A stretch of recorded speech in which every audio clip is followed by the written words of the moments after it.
Yesus, terima kasih ya Bapak buat kasih dan kemurahan-Mu yang Tuhan berikan dalam hidup kami. Kami ada sampai hari ini Tuhan, ini semua bukan karena kekuatan kami Bapak. Ini semua karena kasih anugerah-Mu yang melimpah dalam hidup kami. Engkau berkati kami Tuhan, Engkau yang melindungi kami dalam setiap hidup kami Tuhan, dalam setiap musim kehidupan kami. Kami rasakan tangan Tuhan selalu tetap memegang kami ya Bapak.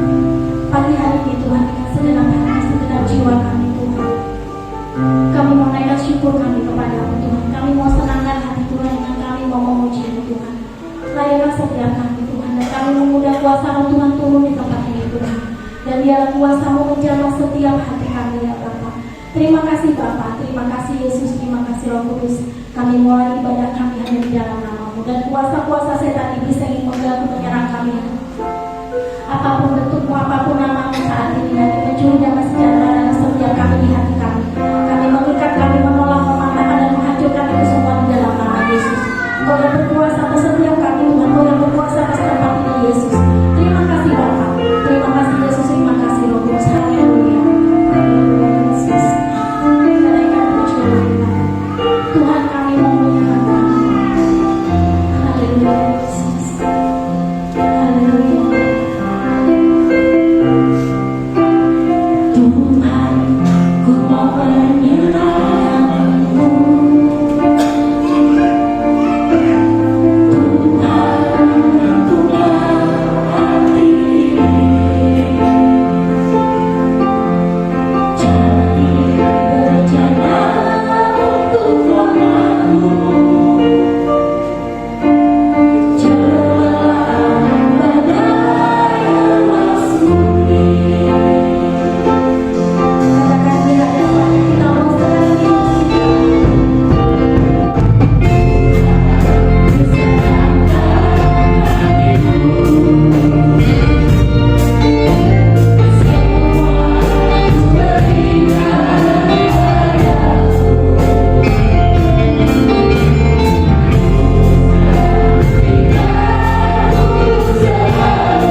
pada Tuhan, Tuhan kasih-Mu Tuhan tidak terhitung dan Bapa segala kebaikan-kebaikan-Mu di dalam hidup kami. Ini segenap kami Tuhan, kami mau senangkan hati Tuhan,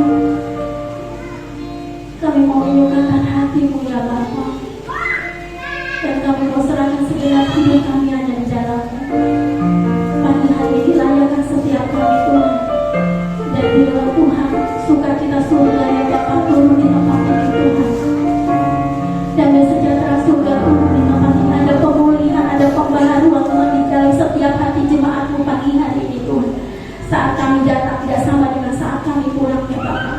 Ada sesuatu yang besar terjadi di dalam setiap kami Tuhan. Terima kasih Tuhan Yesus, terima kasih. Kami serahkan semuanya di dalam nama-Mu, dalam nama Tuhan Yesus Kristus kami mulai ibadah kami. Haleluya, amin. Masih tetap akan berdiri saudara, kita bersuka cita di dalam Tuhan. Kasih Tuhan ada di dalam kehidupan kita. Apakah saudara semua merasakan kasih Tuhan? Lambaikan tangan saudara yang merasakan kasih Tuhan. Bilang di kanan kiri muka belakang, ku kasih kau dengan kasih Tuhan.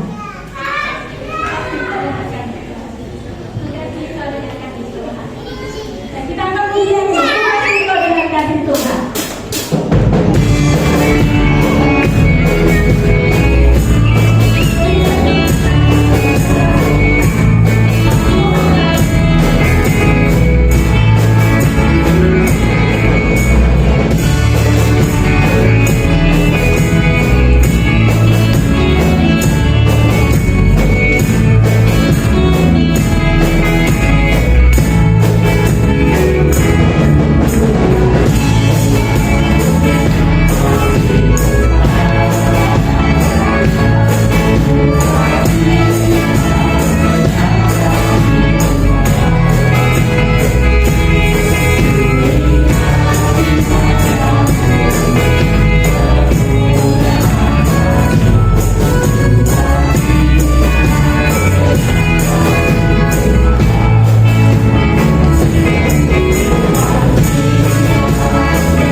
Mari kita ke pujian ini. Haleluya. Biar tunggu dulu.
berdoa, saya minta terima kasih Tuhan, Ibu Nancy dipimpin kita dalam doa.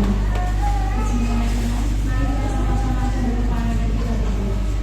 Segala puji dan syukur bagi Dia Tuhan, kami mengucap syukur atas setiap kebaikan kami Tuhan, kekurangan yang melimpah atas kehidupan kami.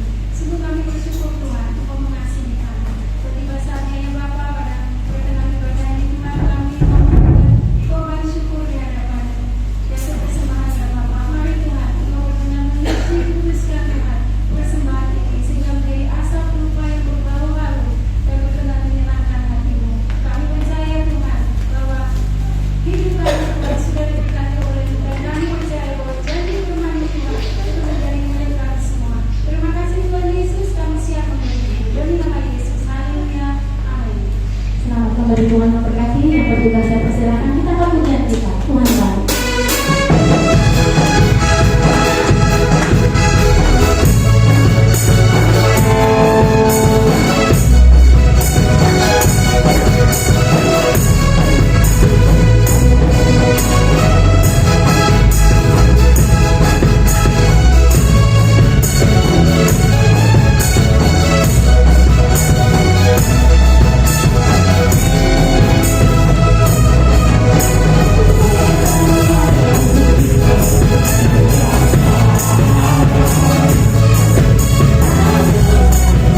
Bapak Ibu saudara semua kebahagiaan kita ujian kita bahwa ampun selalu menolong kita dan setiap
akan disampaikan ataupun diperdengarkan. Saat pagi hari ini ada proses untuk penyerahan anak. Selanjutnya saya silakan kepada Pak Gembala.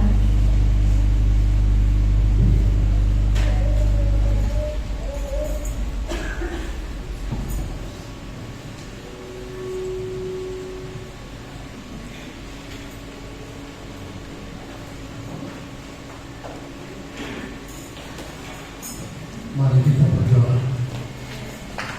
Bapa, pada pertanyaan pada kami pagi hari ini, kami kembali datang menghadiri hadirat-Mu dan mengucap syukur oleh kemurahan Tuhan.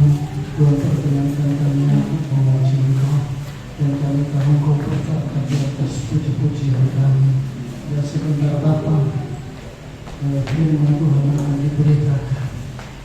Mari Tuhan Yesus, Engkau tuntun kami sekalian, agar kami bisa mendengar dengan baik, kemudian kami bisa merenungkannya dan melakukannya dengan setia di dalam hidup kami hari lepas hari. Terima kasih Bapa, kami serahkan pemberitaan firman Tuhan pagi hari ini sepenuhnya di dalam pimpinan Roh Kudus, dan di dalam nama Yesus kami berdoa dan mengucap syukur. Haleluya. Amin. Saya minta bantuan aku sedikit. Oh sudah. Saya undang saudara Moni dan Yoga membawa anak-anak ke depan.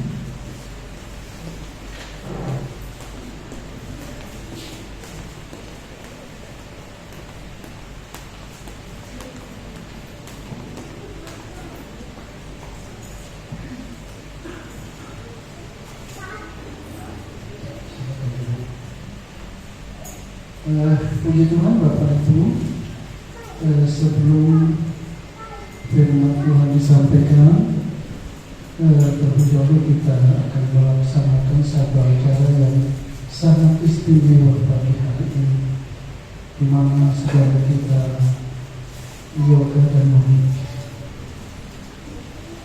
menyerahkan anak mereka kepada Tuhan untuk Tuhan berbuat sesuatu yang besar dan luar biasa. Untuk itu saya mengajak kita membaca firman Tuhan di dalam Markus pasal 10, di Markus pasal 10 ayat 13 sampai dengan ayat yang ke-16. Saya baca untuk kita semua. Lalu orang membawa anak-anak kecil kepada Yesus supaya ia menjamah mereka, akan tetapi murid-muridnya memarahi orang-orang itu. Ketika Yesus melihat hal itu, ia marah dan berkata kepada mereka, biarkan anak-anak itu datang kepadaku, jangan menghalang-halangi mereka, sebab orang-orang yang seperti itulah yang mempunyai kerajaan Allah. Ayat 15, aku berkata kepadamu, sesungguhnya barang siapa tidak menyambut kerajaan Allah seperti seorang anak kecil, ia tidak akan masuk ke dalamnya. Lalu ia memeluk anak-anak itu dan sambil meletakkan tangannya atas mereka, ia memberkati mereka. Puji Tuhan. Saya melihat nas yang kita baca ini, para orang tua mereka membawa anak-anak mereka kepada Yesus sederhana sekali, supaya Tuhan Yesus menjamah anak-anak mereka. Kenapa demikian? Karena mereka sadar, mereka tahu bahwa Yesus itu Tuhan, Yesus itu Allah, Yesus itu mampu melakukan segala perkara. Mereka mempunyai satu tujuan, agar anak mereka memiliki masa depan yang hilang gemilang. Ini yang pertama, ya. Dan tentu ini memberikan satu pembelajaran bagi kita hari ini, bahwa sesungguhnya anak kecil yang seperti ini tidak diperlakukan untuk yang lain, tidak diupayakan dengan cara yang lain, tetapi diserahkan kepada Tuhan, diserahkan kepada Yesus. Itu bagian kedua. Nah kemudian yang ketiga, ya, anak kecil ini adalah pemilik kerajaan surga. Saya sudah beberapa kali khotbah tentang kerajaan ini, berbicara tentang sistem. Jadi mereka ini adalah orang-orang yang menjadi pemilik sistem surga. Seorang ahli ilmu jiwa anak ya, bapak-bapak dan ibu guru yang lebih tahu itu, yang bernama John Mark, ya, berkata begini, ini berdasarkan riset ya. Anak-anak itu lahir, batinnya, ya, jiwanya itu sama seperti kertas yang putih bersih. Ini tidak berbicara tentang dosa ya. Ini bicara tentang batin ya. Jiwanya begitu putih bersih ya. Dan tugas dari orang tua untuk membentuk itu sehingga anak itu jadi apa nantinya. Nah, jadi Bapak Ibu, orang-orang tua pada saat itu mereka adalah orang-orang yang hebat, termasuk kedua saudara kita ini orang-orang yang hebat. Mereka tahu ya, bahwa anak mereka adalah pemilik sistem surga. Kemudian anak mereka adalah pemberian Tuhan, titipan Tuhan yang harus mereka tuntun untuk membawa anak itu masuk ke dalam sistem Tuhan. Saya percaya Saudara Yoga, dan kita semua merindukan anak cucu kita menjadi orang-orang yang hebat ya, di masa yang akan datang. Kita baca dulu ya di dalam Amsal pasal 17 ayat 6 yang berbunyi demikian, mahkota orang-orang tua adalah anak cucu, dan kehormatan anak-anak ialah nenek moyang mereka. Sebulan yang lalu Bapak Ibu, saya bersama istri ikut Pak Purwanto dan rombongannya ke Terbuka di Jakarta ya. Nah kemudian diposting mereka di Facebook. Keluarga dari Morat ini melihat itu, kemudian mereka menanggapi itu. Enak ya kalau kumpul sama anak cucu. Nah kemudian mereka katakan begini, itu teman sekolah saya dulu, anak saya sekarang ada di Jawa, dan ini kuliah semester 4, bukan semester 8 ya, semester 8. Saya pikir ini memiliki makna yang dalam sekali ya, bahwa orang tua selalu menggambarkan anak cucu mereka menjadi orang-orang hebat. Kita kirim ke sekolah yang favorit ya, mulai dari SD, SMP, SMA sampai perguruan tinggi bagus. Tapi kita tidak boleh lupa, lebih sempurna kalau kita bawa anak kita kepada Yesus. Karena Dialah yang akan memberikan yang terbaik untuk kita semua. Nah kemudian ya, di bagian kedua, kehormatan anak-anak ialah nenek moyang mereka. Ada satu peristiwa ya,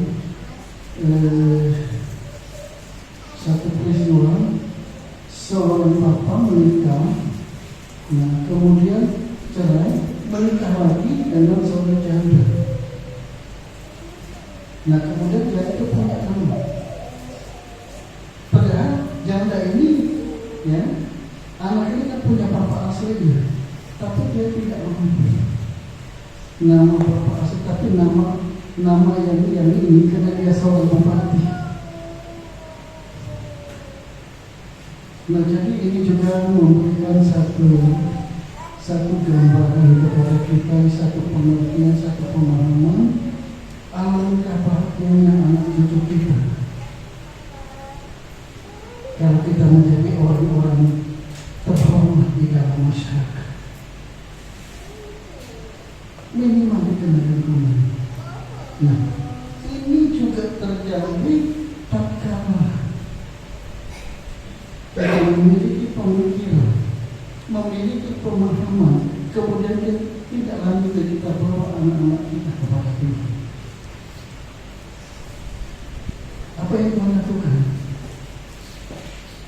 Yesus membentuk anak-anak itu dan memberkati mereka. Kata berkat doa saat ini, ya. Berkat jasmani, ya. Tetapi yang paling pokok berkat rohani. Saya pikir tadi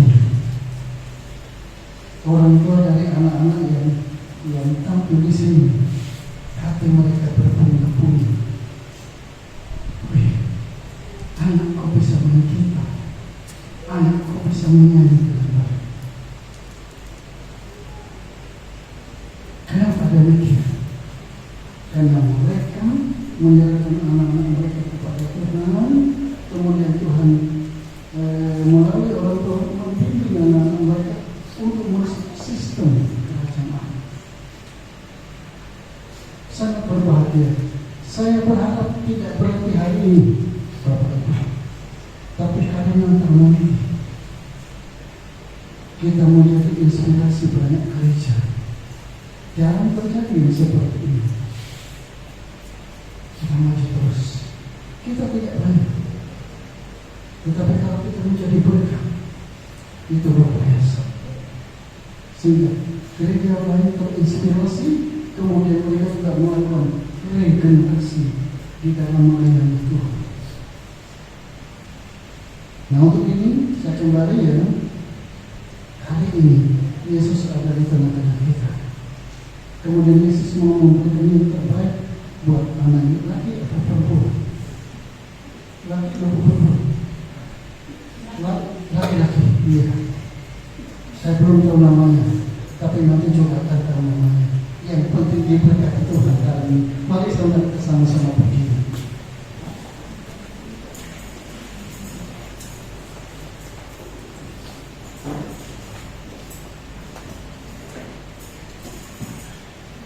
Mari kita bersama-sama tunduk kepala dan berdoa. Bapa, kami sangat bersyukur Tuhan oleh anugerah-Mu, anak kami Yoga dan Malik. Mereka sadar kalau anak ini pemberian Tuhan, titipan Tuhan. Kemudian hari ini mereka bawa kepada-Mu Bapa, untuk Tuhan memberikan yang terbaik buat anak mereka, sehingga anak mereka memiliki masa depan yang hilang dunia. Anak mereka menyenangkan hati Tuhan. Anak mereka berguna bagi bangsa mereka. Terima kasih Tuhan Yesus, terima kasih Roh Kudus. Engkau telah berkenan membimbing kedua orang tuanya yang masih muda muda ini, sehingga mereka berganti tangan untuk menuntun anak mereka ke jalan yang benar, sehingga apa yang Tuhan mau itu terjadi di dalam hidup mereka. Terima kasih Bapa, terima kasih Yesus, terima kasih Roh Kudus. Saat ini saya nyatakan di dalam nama Bapa, Anak dan Roh Kudus, dalam nama Yesus, berkatilah kuasa dari turun atas anak ini, sehingga anak ini diberkati Tuhan dari masa kuliah sampai masa tua. Kemuliaan Allah yang hilang gemilang turun atas anak ini. Terima kasih Bapa, terima kasih Yesus, terima kasih Roh Kudus. Dalam nama Yesus, kami berdoa dan mengucap syukur. Haleluya. Amin. Silakan duduk. Silakan kembali ke tempatnya.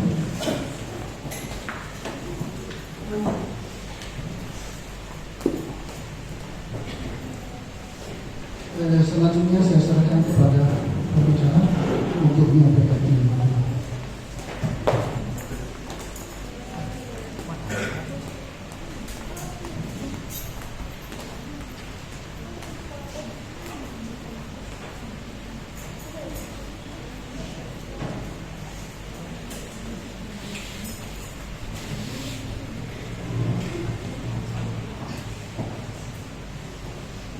Shalom Bapak Ibu Saudara dikasih oleh Tuhan.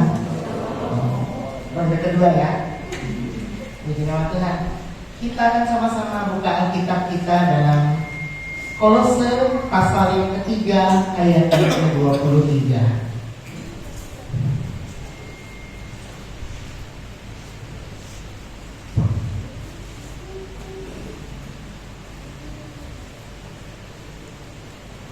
Kolose 3 ayat yang ke-23. Yang sudah menemukan katakan amin. Saya akan bacakan untuk kita sekalian. Apapun juga yang kamu perbuat, perbuatlah dengan segenap hatimu seperti untuk Tuhan dan bukan untuk manusia. Judul khotbah saya pada pagi hari ini yaitu berita yang terbaik, atau dalam bahasa Inggris giving the best. Dalam memberikan yang terbaik untuk Tuhan, ada beberapa hal yang ingin saya sampaikan pada pagi hari ini berkaitan dengan ayat ini. Saya membaginya dalam 3 bagian. Bagian yang pertama yaitu apapun juga yang kamu perbuat. Bagian kedua yaitu perbuatlah dengan segenap hatimu.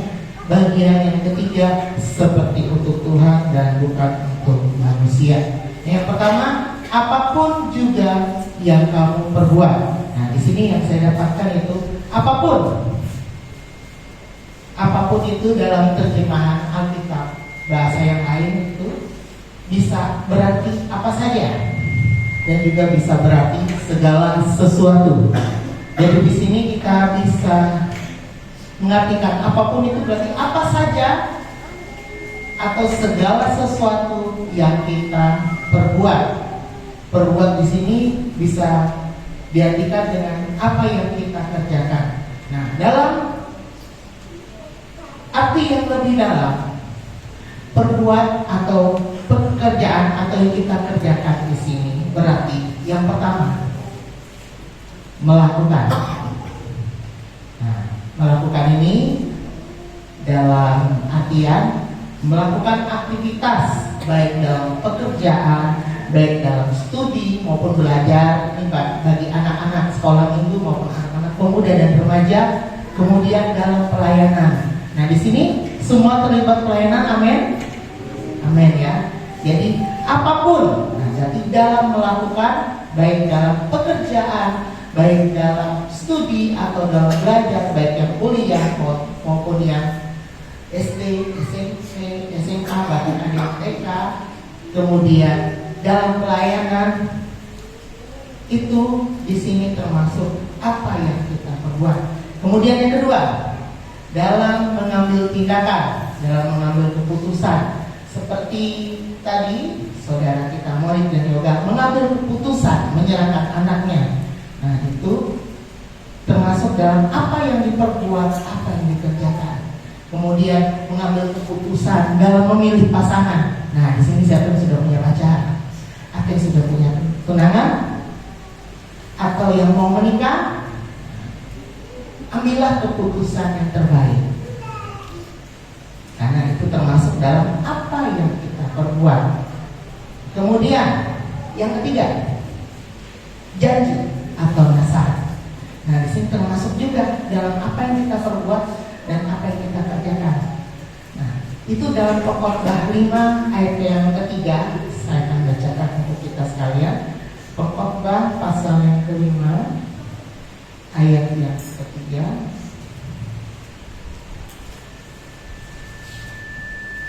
berbicara tentang nasar atau janji. Kalau engkau bernasar kepada Allah, janganlah menunda-nunda menepatinya, karena ia tidak senang kepada orang-orang bodoh. Tepatilah nasarmu. Jadi di sini nasar itu juga dalam arti yang lebih dalam dari yang kita perbuat dan kita kerjakan, itu termasuk di dalamnya.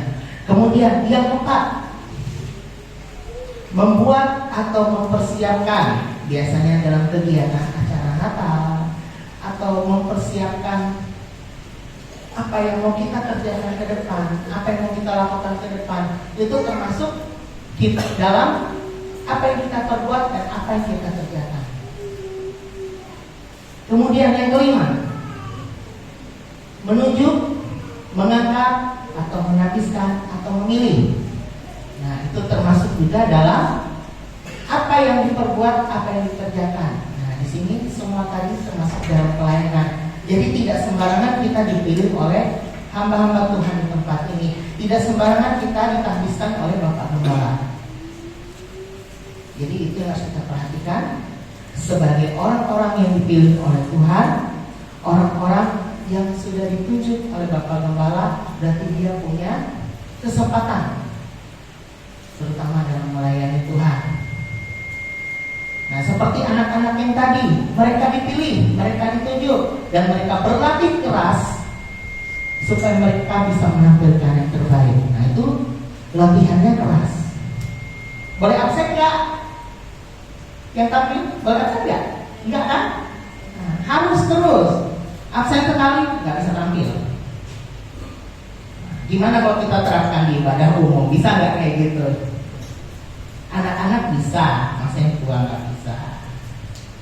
Amin? Ada amin? Amin ya. Jangan tiba-tiba, aduh saya nggak bisa pelayanan di detik-detik terakhir mau pelayanan. Nah, itu saya paling tidak suka. Capek saudara gantiin orang. Masih kalau yang bisa ganti langsung di keyboard ya, ada lapis-lapis yang besar-besar. Kalau nggak ada, nggak bakal cari pengganti. Apalagi menyampaikan firman Tuhan. Kalau tiba-tiba mendadak belum 1 jam sebelum ibadah sudah bilang nggak bisa kak, nggak bisa om, nggak bisa tante. Siapa yang mau ganti saudara? Ada yang siap? Tentu tidak. Kecuali orang yang dipercayakan sebagai ketua, sebagai hamba Tuhan. Dia pasti punya khotbah-khotbah yang disusunnya mungkin berapa minggu yang lalu, berapa bulan, masih bisa dia buka kembali, masih dia bisa bawakan dalam firman Tuhan. Kalau orang-orang awam tidak akan bisa saudara. Untuk itu ayo kita menghargai panggilan Tuhan dalam kehidupan kita. Nah, orang-orang seperti itu juga didoakan oleh hamba Tuhan supaya dia bisa melayani Tuhan dengan baik. Jadi ada pengurapan khusus yang turun atas orang tersebut. Jadi Bapak Ibu Saudara jangan kira ya Bapak Gembala itu di rumah gak doain Bapak Ibu Saudara. Pokoknya cuma pengedar kantong persembahan, nerima tamu di depan. Jangan dikira gak didoakan. Hamba Tuhan di sini berdoa untuk Bapak Ibu Saudara supaya pelayanan kita di ibadah, setiap ibadah itu berjalan dengan baik dan kita bisa menjadi berkat bagi jemaat-jemaat yang baru yang datang kepada Tuhan. Tidak hanya di sekolah kita, nah kita sendiri misalnya di tempat kerja kita sendiri orang Kristen. Kita dipilih Tuhan untuk menjadi anak-anaknya. Ayo bawa nama Tuhan dengan baik. Kemudian bagian yang kedua, perbuatlah dengan segenap hatimu. Jadi sudah ya perbuat atau kerjakan. Kemudian kita beralih ke segenap hatimu. Ada 3 arti yang dominan di dalam segenap hatimu. Yang pertama, sungguh-sungguh. Nah, kalau orang sungguh-sungguh itu berarti tidak main-main, totalitas. Nah, bagaimana kehidupan kita, keseharian kita, dalam pelayanan kita, dalam keluarga kita? Apakah kita totalitas? Apa kita sungguh-sungguh? Apa cuma main-main saja? Sama kayak bayi cilebah.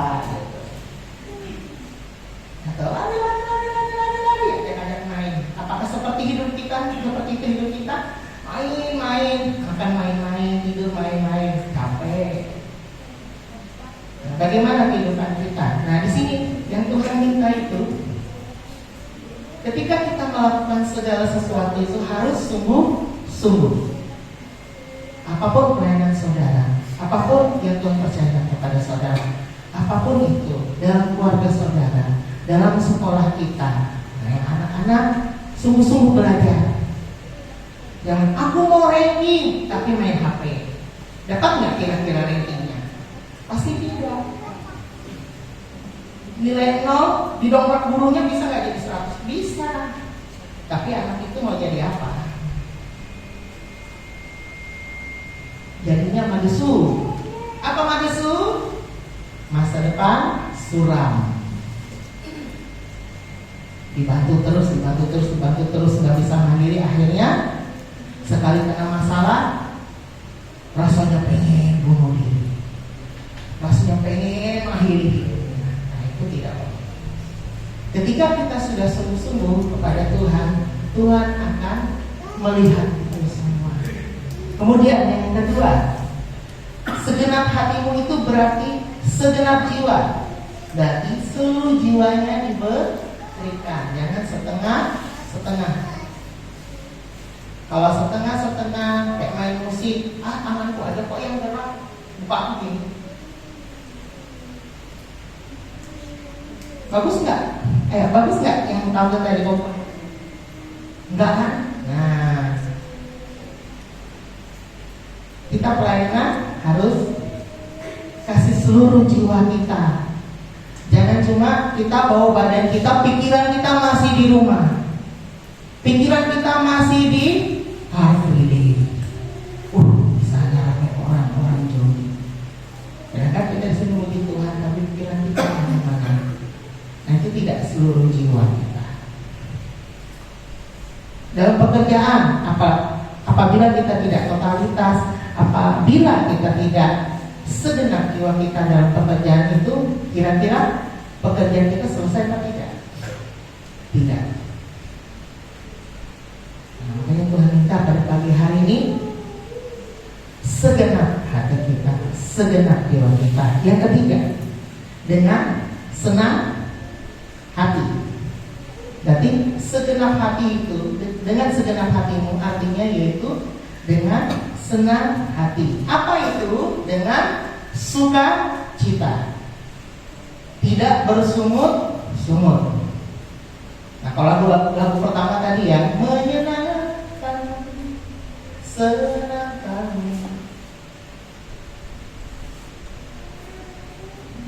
artinya apa? Kalau kita mau senangkan hati Tuhan, kita harus senang dulu sama Tuhan. Kita senang dulu sama Yesus, baru kita bisa senangkan hati Tuhan.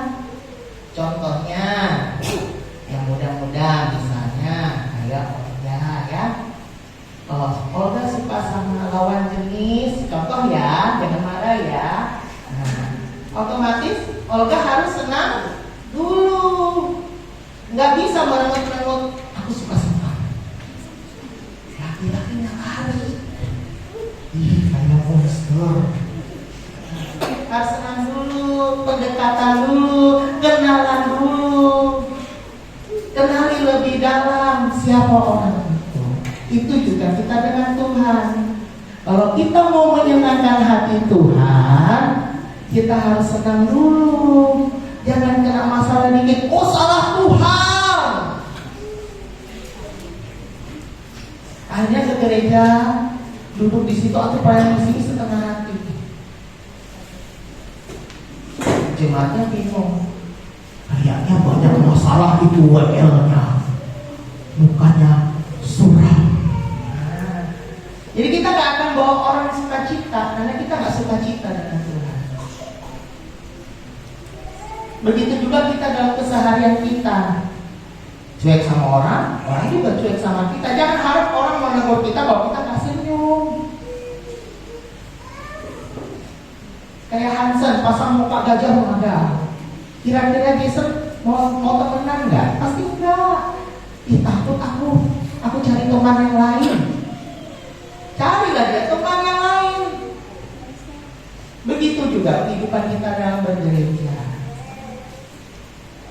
Kalau kita mau senang, mau bersuka cita dengan orang, kita harus terlebih dahulu tebarkan senyum dulu. Coba lihat Pak, sampai kiri kanan Bapak Ibu Saudara, ada sukacita sorga nggak kira-kira hari ini? Ada ya Bapak Ibu Saudara ya. Nah, harus itu kita bawa senantiasa. Jangan kita cuek dulu. Bebek aja nggak cuek kok minta makan. Lanjut ya, bagian yang ketiga. Seperti untuk Tuhan dan bukan untuk manusia. Artinya apa? Yang pertama, lakukan dengan kasih. Nah, apabila kita mengasihi Tuhan, lakukan semuanya dengan kasih. Firman Tuhan berkata, kasihilah Tuhan Allahmu dengan segenap hatimu, dengan segenap jiwamu, dengan segenap akal budimu. Bisa nanti Bapak Ibu Saudara lihat di Ulangan 6 ayat 4 sampai dengan 9. Di situ bagaimana kita mengasihi Tuhan, terus kita mengajarkan anak-anak kita untuk mengasihi Tuhan juga, terus mengingat peraturan-peraturan, perintah-perintah Tuhan dalam kehidupannya. Di situ jelas ya. Kemudian di dalam Matius 22 ayat 37 itu hukum yang terutama dan yang terutama, kasihilah Tuhan Allahmu. Kemudian dalam 1 Korintus 16 ayat yang keempat, ayo kita buka sama-sama.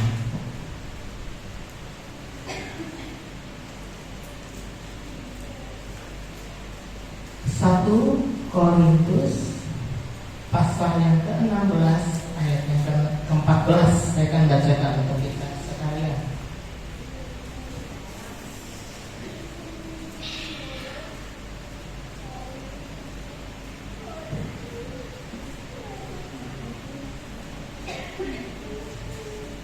Lakukanlah segala pekerjaanmu dalam kasih. Jelas ya? Dalam kasih. Jadi perbuatan kita, tingkah laku kita yang kita kerjakan, perbuatlah dalam kasih. Pelayanan kita, keseharian kita di rumah,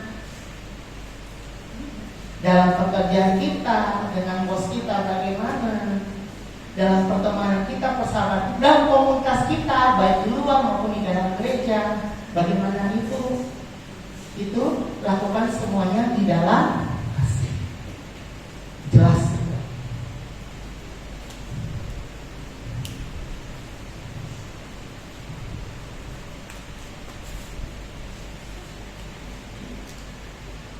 Dan itu di situ ada tanda seru, berarti perintah yang harus dilakukan. Setelah kata kasih itu ada tanda seru. Di situ artinya perintah. Perintah untuk kita lakukan pada pagi hari ini. Kemudian, kenapa kita harus melakukan dengan kasih? Karena Allah itu kasih. Kita bisa lihat di 1 Yohanes 4 ayat yang ke-16. 1 Yohanes 4 ayat yang ke-8. 1 Yohanes 4 ayat yang ke-8 saya akan bacakan untuk kita sekalian.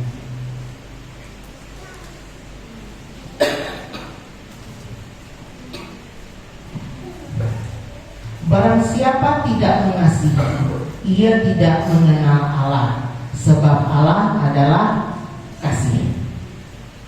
Jelas ya, sebab Allah adalah kasih. Kalau kita tidak bisa mengasihi, berarti kita tidak mengenal Allah. Gak mungkin aku mengasihi Allah tapi gak pernah ke gereja, berdoa Senin Kamis, diskon gak pernah nongol. Bagaimana kita bisa berkata aku mengasihi Tuhan kalau kita sendiri tidak aktif? Nah, ini harus menjadi perenungan kita pada pagi hari ini. Seberapa kita aktif, seberapa kita mau serius dengan Tuhan. Masih kalau rumahnya dekat ya, dekat sini ya, sekitar sini ya, harusnya tidak ada menjadi alasan ya kalau rumahnya cuma sepi sekitar Sidorejo dan Madorejo masih dekat. Amin Bapak Ibu. Waktu saya pelayanan di Jakarta, doanya itu orang jemaatnya itu kurang lebih 400 sampai 500 orang. Tetapi yang datang doa hanya 1/10 saja. Kecuali awal bulan kalau ada ibadah doa pengurapan. Nah, ibadah doanya itu sekali sebulan di sana ada doa pengurapan. Jadi setiap yang melayani selama 1 bulan itu didoakan, baik yang membawa firman, OLC-nya, penari, semuanya didoakan sampai kemudian yang personal, operator, LCD semua didoakan. Nah itu baru ramai, bisa sampai 100 sampai 120 orang. Kalau ibadah doa yang biasa, apalagi kalau nggak ada makan-makannya, nggak ada snacknya, itu cuma 40-50 orang. Nah itu tergantung kita saudara, motivasi kita apa? Apakah cuma makan dan minum? Kenyang secara jasmani saja, tapi tidak kenyang secara rohani. Nah, mari kita renungkan saudara. Kita harus berbeda dari orang di luar sana. Kalau kita masih dalam kategori memberikan yang terbaik, harus beda saudara. Jangan sama. Mungkin saudara ada yang menilainya. Oh doanya gak tiap hari, cuma hari Jumat doang, itu pun sedikit. Tunjukkan kita beda. Tunjukkan kita tidak sama dengan gereja lain. Tunjukkan kita orang Kristen yang berkarakter. Berkarakter apa? Kristus.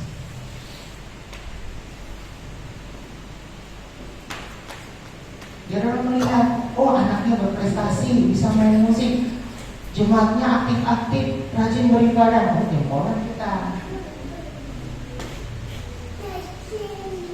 Gak ada yang ngomong, oh yang itu jalan-jalan gerejanya. Kemarin aku lihat di A, gereja A. Kemarin lihat gereja B. Kemarin lihat gereja C juga ada. Apa kalau soal makan-makan? Semua gereja nongol.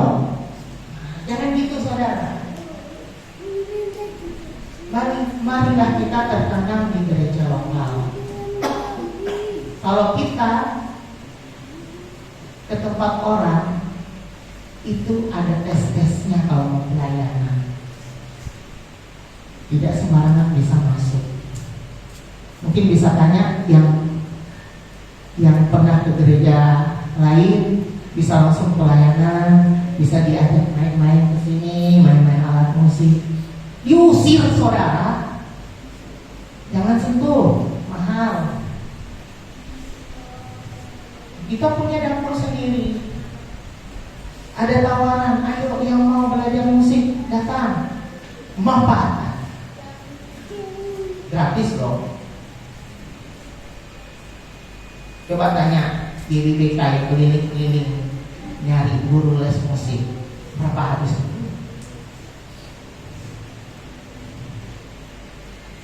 Manfaatkan saudara. Ketika peluang untuk melayani Tuhan itu terbuka lebar, manfaatkan sebaik mungkin. Di tempat saya pelayanan di Jakarta, saya pelayanan di situ lama, tapi baru tahun ke-6 tahun ke-7 saya bisa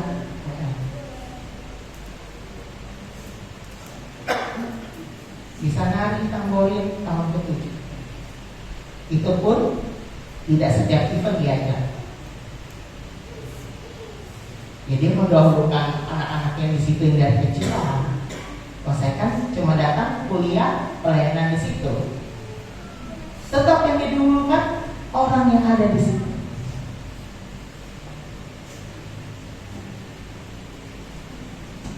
Lanjut ya, Bapak Ibu Saudara, yang terakhir. Seperti untuk Tuhan dan bukan untuk manusia, artinya apa? Cara pandang kita harus seperti cara pandang Tuhan. Ada yang tahu ceritanya Daud? Nah, di situ saudara-saudaranya keren-keren badannya. Tapi yang Tuhan cari apa saudara? Hati.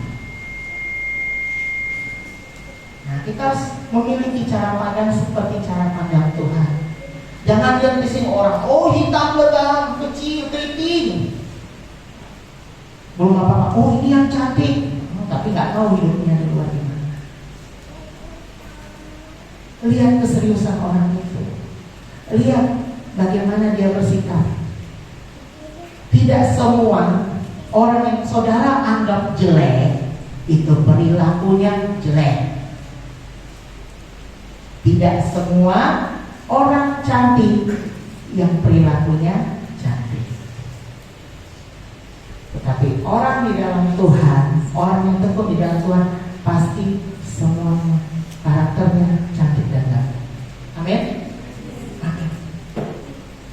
Nah, itu yang harus kita punya. Cara pandang kita terhadap orang, cara berpikir kita terhadap orang. Jangan kita berpikir, oh orang itu gak layak, padahal dia sudah bertobat loh saudara. Tetap aja, oh dia itu pencuri, oh dia itu tukang mabuk, tukang apa, tapi dia sudah bertobat saudara. Ingat, Tuhan cari orang berdosa. Kenapa? Karena orang berdosa itu dia hancur hati dan dia lebih diterima Tuhan dibandingkan orang-orang Farisi. Orang Farisi kurang benar apa hidupnya saudara, tapi Tuhan memandang hati orang penuh juga. Nanti Bapak saudara bisa cari di Alkitab ceritanya. Apalagi kalau sudah baca Alkitab sudah mau selesai pasti tahu ceritanya di mana. Orang Farisi mengagung-agungkan dirinya. Aku tidak berbuat yang jahat, aku tidak berbuat ini. Sedangkan orang berdosa hancur hati datang kepada Tuhan. Tuhan cari orang sakit dan bukan cari orang yang sembuh. Kita semua punya masalah. Kita semua pernah sakit.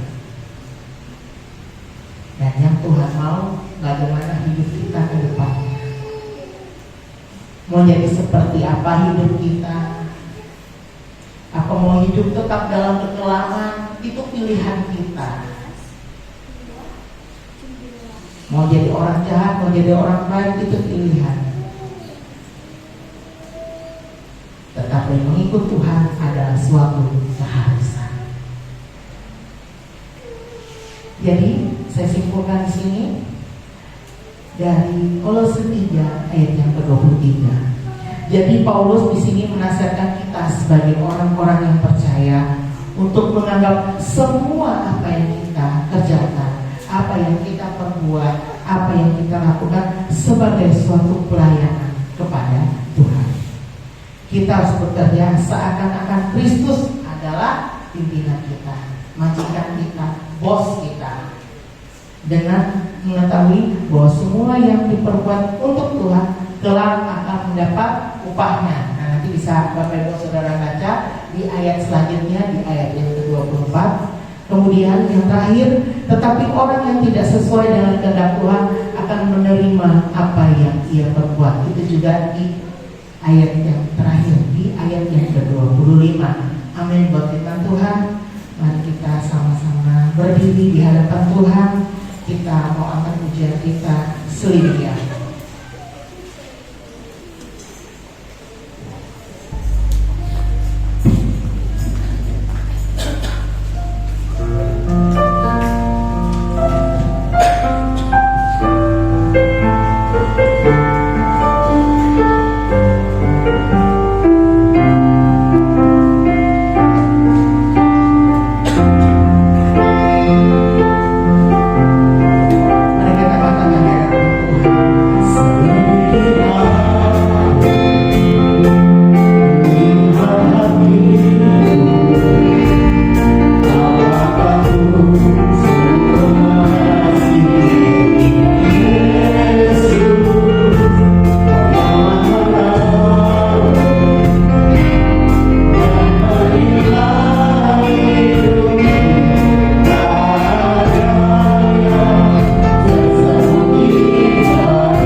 Kami rindu menjadi alat Tuhan. Kami rindu menjadi saksi Tuhan. Perlengkapi setiap kami Tuhan. Mampukan setiap kami. Urapi setiap kami Tuhan. Agar hidup kami berkenan di hadapan Tuhan. Agar hidup kami memuliakan nama Tuhan. Hamba-Mu sudah selesai berbicara. Kiranya Roh Kudus saja yang memeteraikan dalam kehidupan setiap sidang jemaat-Mu pada pagi hari ini, sehingga semakin hari jemaat-Mu tempat ini semakin dewasa di dalam Engkau. Terima kasih Tuhan, terima kasih Yesus. Terpuji nama Engkau sampai selama-lamanya. Hamba-Mu sudah berucap syukur dan kami akan memberikan persembahan pada pagi hari ini. Haleluya, amin. Saya serahkan kepada kemudian, silakan duduk Bapak Yesus. Terima Tuhan, kita sudah diberkati dalam firman Tuhan dan juga banyak kita nantinya memberikan persembahan kembali, persembahan persepuluhan juga persembahan pembangunan. Tapi sebelumnya kita berdoa, kami minta dalam kasih Tuhan, saudara dosa untuk ikut kita dalam doa. Mari kita bisa berdoa. Allah Bapa yang berada dalam kerajaan surga, kami datang segera Bapa. Kami telah mendengarkan sebagian dari firman-Mu ya Allah. Sebentar kami akan memberikan persembahan kami. Kiranya persembahan ini akan menjadi sebut pengalaman mengenai nama Tuhan. Dalam nama Tuhan Yesus kami berdoa bersyukur. Haleluya. Amin. Memberi Tuhan memberkati, kita akan pujian Tuhan.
Bapak Ibu Saudara yang dikasih oleh Tuhan, kita akan melakukan rumah pada pagi hari ini. Nanti sore ada ibadah sekolah minggu di tempat ini jam 2:30 sore atau pukul 14.30 waktu Indonesia Barat. Kemudian setelah ibadah sekolah minggu ada latihan tamborin jam 3:30 sore. Nanti seluruh tamborin diharapkan kumpul pada sore hari ini. Kemudian hari Senin dan hari Jumat ada ibadah doa di tempat ini jam 6 sore atau pukul 18 waktu Indonesia Barat. Hari Sabtu ada ibadah pemuda di tempat ini jam 6 sore atau pukul 18 waktu Indonesia Barat. Hari Minggu kembali kita berbakti di rumah Tuhan pada tanggal 5 November 2023. Plan Tuhan sebagai berikut: worship leader oleh Bapak Adrianus, singer oleh Bapak Ebdoni Handoko, Ibu Sri Oktavia dan Saudari Karen. Pembicara firman Tuhan yaitu Bapak Gembala setempat, yaitu Bapak Pendeta Yakub SMAK MTH. Petugas persembahan atau kolektan oleh Ibu Supia dan Ibu Indah Setiati. Petugas perjamuan kudus oleh Bapak Dr. Andes Matius YR, Bapak Alfred SPT, dan Bapak Diono. Operator LCD oleh Saudara Yusa. Penerima tamu oleh Bapak Parwin Purba dan Ibu Suryani. Demikian yang dapat saya sampaikan pada pagi hari ini. Waktu selanjutnya saya serahkan kepada Bapak Gembala.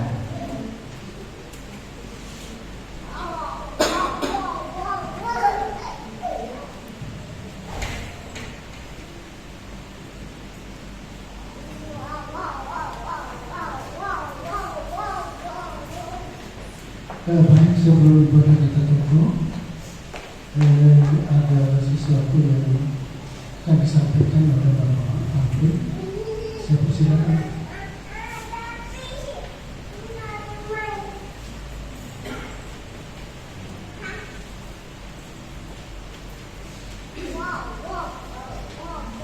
Salam. Ya, saya atas nama dari pemerintah ingin menyampaikan kepada Bapak Ibu sudah berkenan bahwa untuk pembangunan Nopi kita di samping sudah selesai. Ini perlu saya sampaikan kepada Bapak Ibu bahwa untuk pengeluaran biaya itu total semuanya adalah Rp27.700.000 dan kita mendapat keuntungan Rp700.000. Jadi hanya 27 juta yang harus kita bayar. Sekedar informasi bahwa total luasan Nopi kita adalah 80 meter kuadrat lebih. Jadi dikali 325.000 per meter kuadrat. Itu biaya kita. Jadi biaya kemarin yang sudah dikeluarkan adalah 18 juta dan biaya hibah kita yang sudah kita cairkan tahap pertama adalah 14 juta. Jadi sisa 6 juta yang belum kita cairkan untuk tahap kedua. Mungkin minggu depan ini akan kita cairkan tahap kedua yang sebanyak 6 juta itu untuk kita bayar ke tukang. Jadi kemarin juga kita ambil dari kas pembangunan. Kebetulan kas pembangunan kita ada sisa, kita ambil 4 juta. Jadi total biaya yang sudah masuk ada 18 juta, nama lagi yang 6 juta. Jadi kita masih terutang kurang lebih 3 juta. Jadi hanya sekedar saya beritahukan kepada Bapak Ibu, sekedar memberitahu kalau ada yang bergerak hati, kalau yang berniat, jadi kita masih terutang 3 juta. Mungkin ini yang bisa saya sampaikan kepada Bapak Ibu. Mudah-mudahan ini bisa selesai semuanya sebelum acara Natal kita. Ini informasi dari saya. Sebagai kurangnya saya ucapkan terima kasih. Tuhan Yesus memberkati.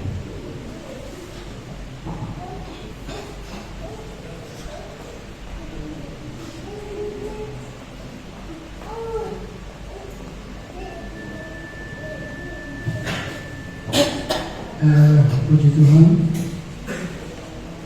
Saya atas nama Gembala Jemaat mengucapkan terima kasih kepada pengurus jemaat dan seluruh jemaat yang ada. Ini karena dukungan dari Bapak dan Ibu, entah itu doa, entah itu berupa finansial, dan apa yang Bapak Ibu lakukan menampak disebelah supaya dapat terselesaikan dengan baik. Hanya doa saya biar pengurus jemaat dan seluruh jemaat senantiasa diberkati Tuhan. Kemudian yang kedua, ada undangan pernikahan. Ini dari keponakan kami Harji dan Elmine. Itu yang pertama. Kemudian yang kedua, saya sebagai omnya dengan Mama itu sebagai tantenya. Berikut ketiga Pak Dr. Andes Pranslambung bersama keponakan kami sini, kami tersambung di sini sebagai pengundang, mengundang seluruh jemaah untuk memberikan doa restu pada hari pemberkatan nikah cucu kami yang kami kasih di dalam Tuhan. Yang pertama, pemenuhan adat nikah ini dilaksanakan pada tanggal 3 November pada hari Jumat 3 November tahun 2023 pukul 14 jam 2 waktu Indonesia Barat sampai selesai, bertempat di Jalan Malijo, Gang LKMD 2, nomor 173, menuju Pangkalan Bun. Ini pemenuhan hukum adat. Nah, kemudian pernikahannya dilaksanakan pukul 9 sampai dengan pukul 11 waktu Indonesia Barat.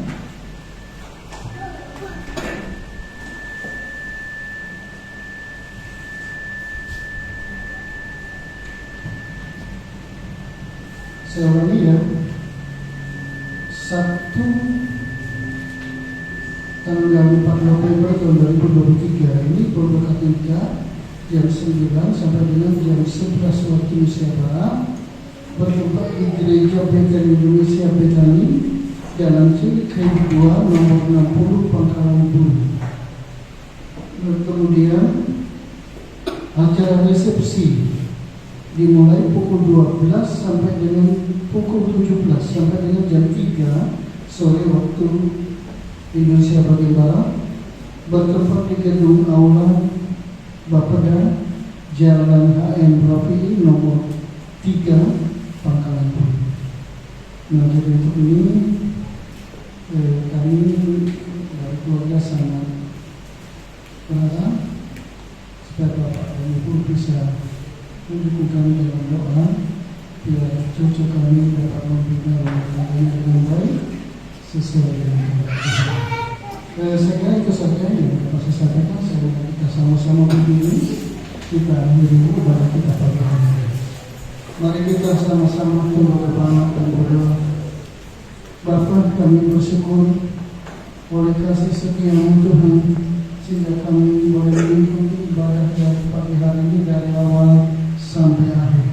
Kami juga bersyukur Tuhan telah memberkati kami dengan limpah, baik itu berkat jasmani, terlebih pula berkat-berkat rohani. Dan sebentar Tuhan, kami akan berpisah satu dengan yang lain. Kami percaya Tuhan menyertai kami, sehingga kami bisa tiba di rumah kami masing-masing dengan selamat. Kami juga yakin Tuhan terus berkarya di dalam hidup kami semua, sehingga kami bisa melangkah di dalam meniti kehidupan ini senantiasa bersama-sama dengan Tuhan. Terima kasih Bapa, terima kasih Yesus, terima kasih Roh Kudus. Angkat tangan saudara. Saudara-saudara sekalian yang dikasihi oleh Tuhan, terimalah rahmat dan damai sejahtera dari Allah Bapa di surga, kasih sayangnya dari Tuhan Yesus Kristus dalam persekutuan dengan Roh Kudus tetap menyertai saudara-saudara semua sampai Maranatha, Tuhan Yesus datang untuk kali yang kedua. Di dalam nama Yesus kami berdoa dan mengucap syukur. Haleluya. Kita semua yang diberkati Tuhan, kita sama-sama katakan amin. Selamat pagi dan siang, Tuhan Yesus memberkati.